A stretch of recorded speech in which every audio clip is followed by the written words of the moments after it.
వ్యాపారంలోకి భాగస్వామ్యులను చేసి మాఫియా సామ్రాజ్యం అధికారపక్ష నాయకులు, పోలీసులు అందరూ కలిసికట్టుగా ఒకటే చేస్తూ ఉన్న మాఫియా సామ్రాజ్యం.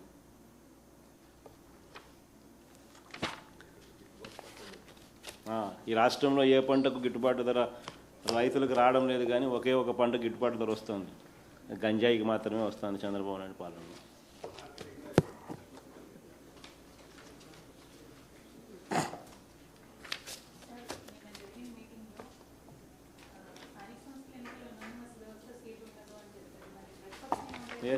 ఎస్ఐలు ఫోటోలు,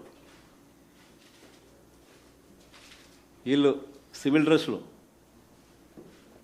అంటే రేడ్ ఎస్పీ ఏమంటాడు, రేడుకు పోతున్నారు ముందస్తు సమాచారంతో సివిల్ డ్రెస్సులు.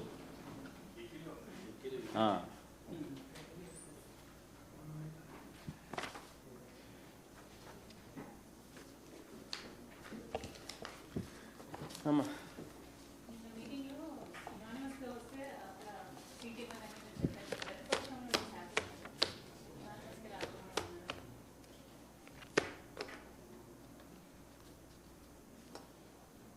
ఇట్లాంటి పోలీస్ వ్యవస్థలు ఉన్నప్పుడు ఫ్రీ అండ్ ఫెయిర్ అనేది ఏ లెవెల్లో జరుగుతుంది అనేది క్వశ్చన్ మార్కేమా.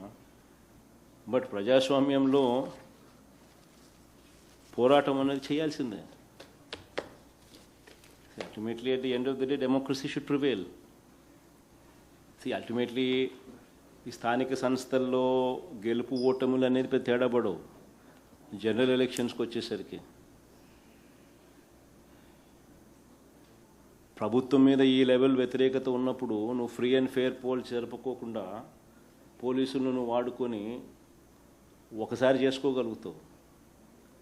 కానీ అది కోపం కింద మనకు నీకు గుర్తుండే ఉంటుంది, నంద్యాల బై ఎలక్షన్స్. నా పాదయాత్ర కన్నా ముందు నంద్యాల బై ఎలక్షన్ జరిగింది. దాన్ని టార్గెటెడ్గా చేసి పోలీసులు మొత్తం డంప్ చేసి డబ్బులు విపరీతంగా అక్కడ డంప్ చేసి ప్రలోభాలు పెట్టి భయపెట్టి లీడర్లందరినీ అరెస్టులు చేసి రకరకాల కార్యక్రమాలు చేసి బై ఎలక్షన్ గెలిచినారు. ఆ తర్వాత నా పాదయాత్ర జరిగింది, ఆ తర్వాత ఎలక్షన్లు వచ్చినాయి. అదే నంద్యాలనే 36,000 38,000తో గెలిచినాం తర్వాత. సో తేడా పడదు. ఇట్స్ ఆల్ చంద్రబాబు నాయుడు అనే వ్యక్తి తనను తాను ఫూల్ చేసుకునే దానికోసము తన మైండ్ను ప్రజలను ఆ మాదిరిగా ట్యూన్ చేసుకోగలుగుతామని ఒక ఫాల్స్ నరేషన్ కోసము చేస్తారే తప్ప ప్రజాస్వామ్యంలో ఎప్పుడైనా కూడా మనం మంచి చేసామా లేదా అన్న దాని మీద ఎలక్షన్లు జరగాలి. మా హయాంలో లోకల్ బాడీ ఎలక్షన్స్ జరిగినాయి, మా బటన్ల మీద జరిగినాయి. బటన్లు సరిగ్గా నొక్కగలిగినాం కాబట్టి దేవుడి దయతో మేనిఫెస్టోలో చెప్పిన ప్రతి హామీని నెరవేర్చగలిగాం కాబట్టి ఆ రకమైన రిజల్ట్స్ మాకు లోకల్ బాడీస్లో వచ్చినాయి. ఈ మాదిరిగా పోలీసులను పెట్టుకోవడము, బుల్డోజ్ చేయడము, ఇవన్నీ ప్రజాస్వామ్యంలో ఎప్పుడు మంచిగా చేయడం. సార్, ఆంధ్రప్రదేశ్ ముఖ్యమంత్రి టెక్నికల్గా చాలా ఫాస్ట్గా ఉంటారు, కానీ శాస్త్రవేత్తలు ముందే హెచ్చరించారు ఏడాది క్రితం ఎల్నినో ప్రభావం వల్ల ఇబ్బందులు ఉంటాయని. కానీ ఇప్పటికీ కృష్ణా డెల్టాలో వరి పంట కానీ అవన్నీ కూడా ఇబ్బంది పడే పరిస్థితి. అదే చంద్రబాబు నాయుడు చాలా టెక్నికల్గా ఫాస్ట్గా ఉంటారు, కానీ శాస్త్రవేత్తలు ముందే హెచ్చరించిన వ్యవసాయ రంగం విషయంలో ఎందుకని అప్రమత్తంగా ఉండలేదు? ఈ కరువు పరిస్థితికి కారణం ఏంటి? అదే కదా నేను ఇంతసేపు సుదీర్ఘంగా నీకు వివరించాను. అదే కదా నేను అడుగుతా ఉన్నా. ఇంత నీకు ఎల్నినో అని తెలుసు, డెఫిసిట్ అని తెలుసు, మరి డెఫిసిట్ అని తెలిసినా ఎల్నినో అని తెలిసినా నువ్వు కంటింజెన్సీ ప్లాన్ అనేది ఎందుకు పెట్టలేదు అనేదిగా నేను సేపు ఆధారాలతో సహా నేను క్వశ్చన్ చేస్తా వచ్చింది.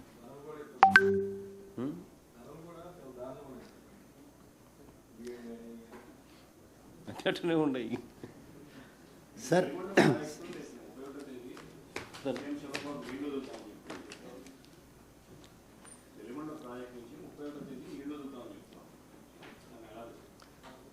వెలుగొండ ప్రాజెక్టులో ఆయన చేసింది ఏమిటి అనేది ఒకసారి హిస్టరీ ఒకసారి చూడాలి. ఒకసారి రాజశేఖర్ చేసింది ఎవరన్నా అంటే రాజశేఖర రెడ్డి గారు, తర్వాత జగన్మోహన్ రెడ్డి గారు.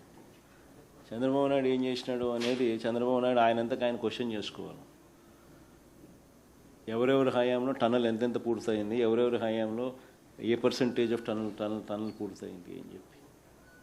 చంద్రబాబు నాయుడు అనే వ్యక్తి క్రెడిట్ చోరీ తప్ప ఏదంటారు చూసినామో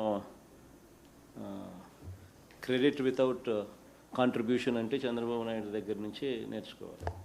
సార్ ఈ మధ్యకాలంలో కొన్ని సర్వేలు వచ్చాయి. ఆ సర్వేల్లో వచ్చే ఎన్నికల్లో వైఎస్ఆర్ కాంగ్రెస్ పార్టీ అధికారంలోకి రాబోతుందనే రిపోర్ట్లు వస్తూ ఉన్నాయి. జగన్మోహన్ రెడ్డి గారిని మళ్ళీ ముఖ్యమంత్రిగా చూడాలని కూడా ఆ సర్వేల్లో జనం కోరుకుంటున్నారని తెలిసింది. మీరు ఏమనుకుంటున్నారు సార్?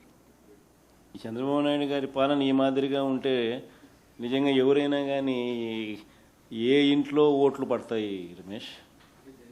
ఎవరు ఓట్లు వేస్తారు? ఆ ఇంట్లో ఓట్లు పడతాయి చెప్పు.